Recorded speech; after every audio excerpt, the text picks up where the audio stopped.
Well, the Beijing Olympic Games have officially kicked off as the opening ceremonies begin, and it's a competition, of course, where many Canadians will get their first taste of the energy and excitement of the Games. Marnie McBean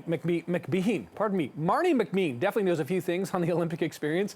As a three-time gold medalist and as the chef de mission for the Tokyo Games, she joins us now. Marnie McBean. I talk too fast sometimes, Marnie, but I wanted to get to the interview, so I was kind of blowing through your name. Apologies for that, but how are you feeling today as a Canadian, as a former chef de mission, as the Olympic ceremonies, opening ceremonies are underway? This has to be a special moment for you and so many Canadians.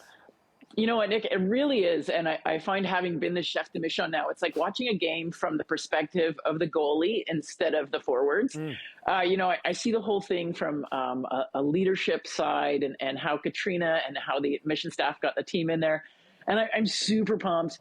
I'm speaking fast now too, but I've actually been to an opening ceremony in the Bird's Nest Stadium. That building is phenomenal. Like, it is mind blowing, and nothing presses this is so Olympic button more than a building with that kind of gravitas to it. It's an impressive stadium, no doubt about that. Just from the outside, from the inside, every angle is phenomenal, Marnie, no doubt about that. You know, and as the former chef de mission, have you sort of helped impart any wisdom on Katrina Lemay-Doan? I mean, I realize she can handle her own, but you have some experience there. Have you guys had some conversations and sort of discussed the role? Well, as there has always been, there's a knowledge transfer from past chefs to forward chefs. Like, I've talked with Mark Tewksbury, Kurt Harnett, Isabel, all the different chefs that I've worked with in the past.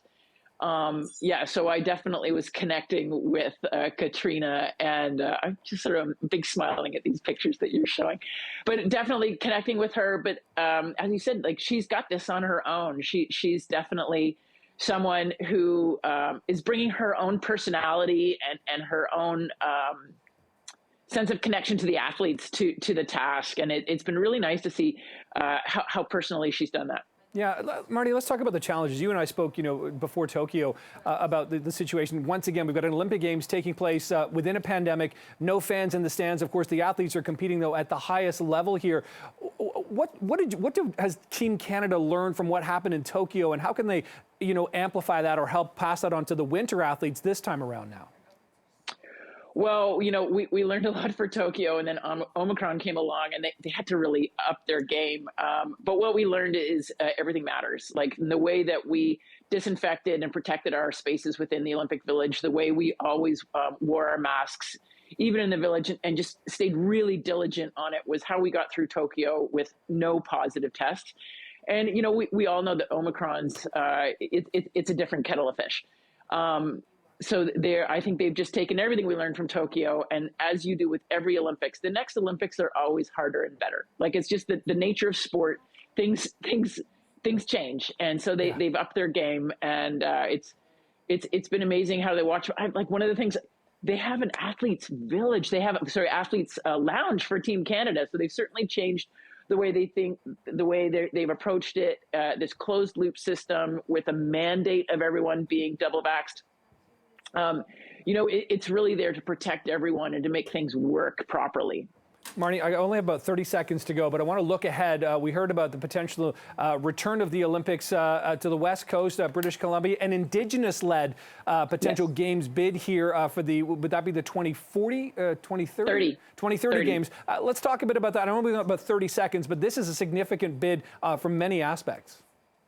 Well, the best thing is, like you said, it's Indigenous led. It's not like, oh, we're going to go, some colonial way of, we're going to put a bid together and like, hey, what do you think about this plan we've got? It's being led by the Indigenous and the nations who are in and around the Vancouver area. And that makes it really exciting and world leading in the way they're going to do it.